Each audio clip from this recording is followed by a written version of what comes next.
We are up against a challenge, but it's not a challenge that's going to go on forever. At some point, likely in the course of this school year, there will be a vaccine. That vaccine will be administered to kids and families all over New York City, and then we can start getting back to something more normal. But for the foreseeable future, it's going to be a very different kind of school year. But it does not take away the excitement, the energy, the possibility, and the meaning for our kids. Our kids have been yearning to reconnect with school, with their friends, with so many teachers and other mentors they depend on. We're going to do it differently. It's going to feel very different. It's going to look very different. Focus on face coverings for all kids and adults, social distancing at all times, constant cleaning. There's a lot of things that will change. But what will not change is our fundamental commitment to our children. And our educators, our school staff, every day, every year, that's their commitment. No matter what times we're in, they focus on the safety of kids, they focus on the well-being of kids, they focus on the development of kids and the education of our children. That's what they do for a living. That's the path they chose in life. And I want to just thank our educators and everyone who works in our school buildings. Doesn't matter if you work in the cafeteria or you're a custodian, whoever you are, you contribute to that school community and you care about kids. People made the choice to go into that field because they believe in young people, they want to help them.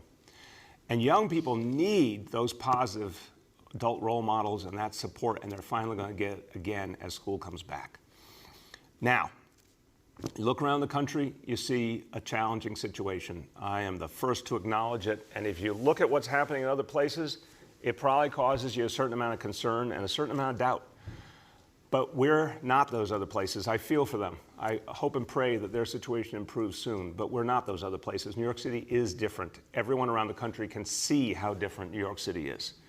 In New York City, we have proven that we could beat back this disease now for fully 2 months, and we're going to keep doing it.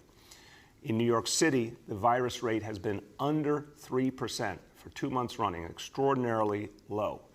In New York City, over 700,000 kids are planning to come back as soon as school begins. We're different and we're ready. So we're the only major school district in America, the only major urban school district, planning for in-person classes this fall. And look, we've been very clear. We must do it safely.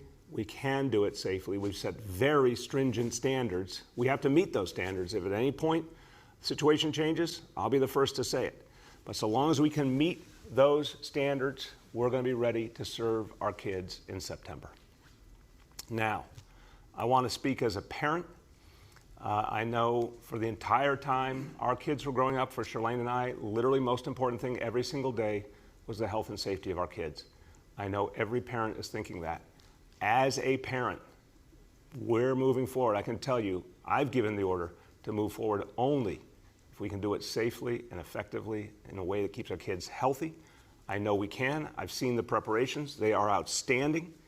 And we are going to keep doing that work. We've got a whole month before school begins, and we are going to keep doing that work every single day. Now, we talked about a survey we did of parents weeks ago. We said roughly 3/4 of our parents wanted their kids back in school. Well, now we gave parents a very specific opportunity to decide, did they want to opt out in the first instance and have their kids do remote? The facts now, based on the actual opportunity for parents to make a decision, came back almost exactly the same as our survey, striking consistency. And now we know 74% of our students planning to participate in in-person learning, blended learning, starting next month.